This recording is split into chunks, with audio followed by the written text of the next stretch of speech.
আসসালামু আলাইকুম। আবার একটি নতুন রেসিপি নিয়ে হাজির হয়ে গেলাম। কিভাবে রেস্টুরেন্টের আইটেমে বারবিকিউ ও পরোটা বানাবেন সে সম্পর্কে আপনাদেরকে বিস্তারিত জানাবো। ভিডিওটা শুরু থেকে শেষ পর্যন্ত দেখতে থাকুন। চলুন মূল রেসিপিতে চলে যাই। দেখুন ভিতরটা কত সফট হয়েছে। পরোটা দিয়ে মাছগুলো খাবো আমরা। আপনারা চাইলে আসতে পারেন আমাদের সাথে খাওয়ার জন্য। অনেক সুস্বাদু হয়েছে।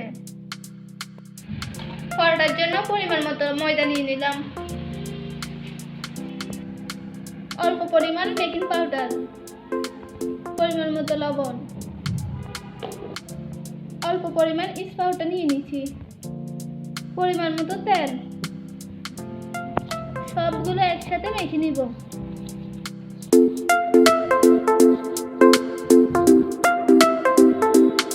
নরমাল পানি দিয়ে মেখে নিব। অল্প অল্প করে দিতে হবে।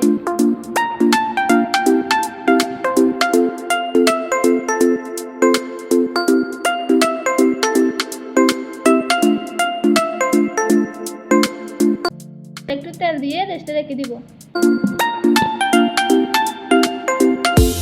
আদা রসুন বাটা, মরিচের গুঁড়া, হলুদের গুঁড়া, ধনিয়া গুঁড়া, গরম মশলা, মাছের মশলা, জিরার গুঁড়া, ম্যাগি মশলা, বিট লবণ, টমেটো সস, টক দই, পরিমাণ মতো লবণ, সয়া সস, লেবুর রস, সরিষা তেল,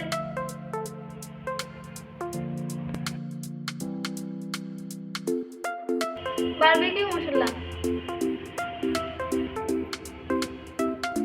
কর্নফ্লাওয়ার,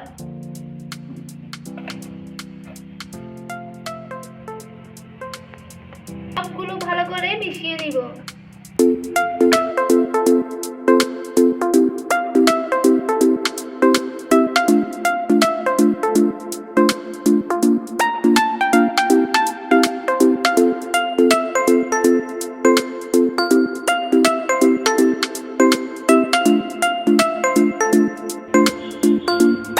মাছ কাটা হয়ে গেলে মশলা দিয়ে মাখিয়ে ফেলবো।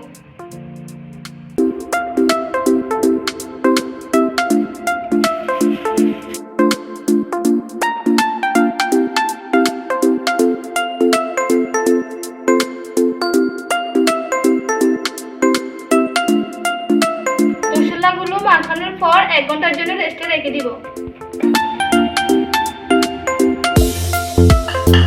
1 ঘন্টা পর আবার একটু ভালো করে মাখিয়ে নিব।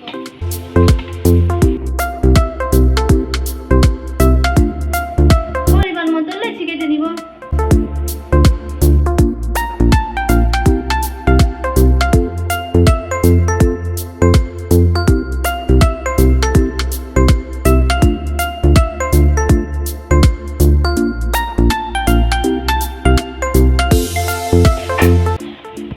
রুটির মতো করে বেলে নিলাম।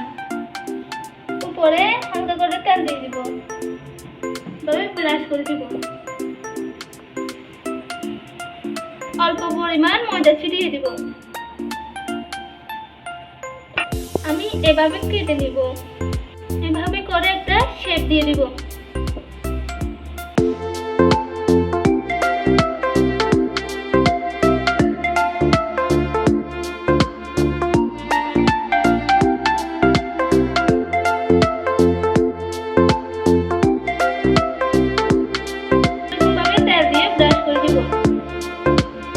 অল্প পরিমাণ ময়দা ছিটিয়ে দিব।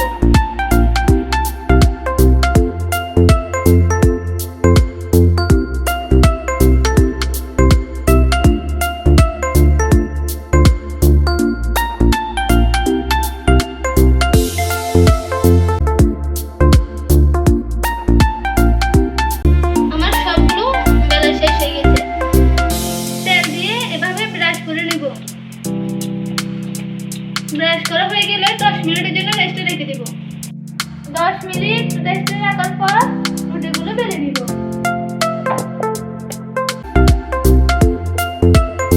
চুলায় একটি ফ্রাই প্যান বসিয়ে দিলাম, গরম হওয়া পর্যন্ত অপেক্ষা করব। পরোটাটা ফ্যান পাশে দিয়ে দিলাম। এক পাশ হয়ে গেলে অপর পাশে দিয়ে দিব।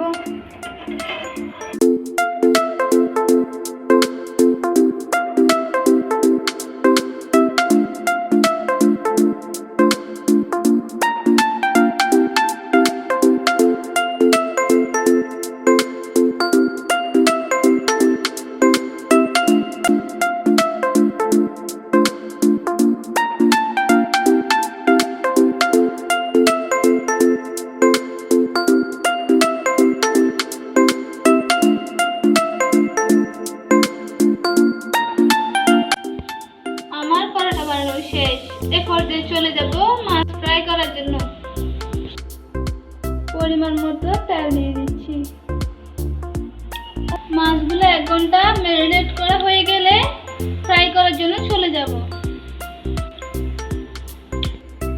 গরম তেলে মাছ দিয়ে দিব।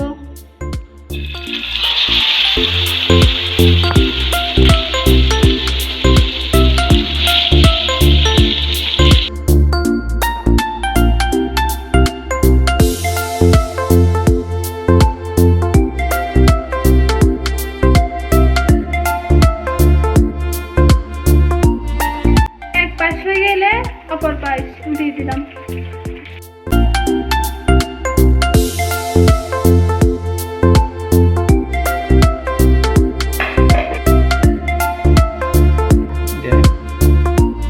আমাদের বারবিকিউ রেডি।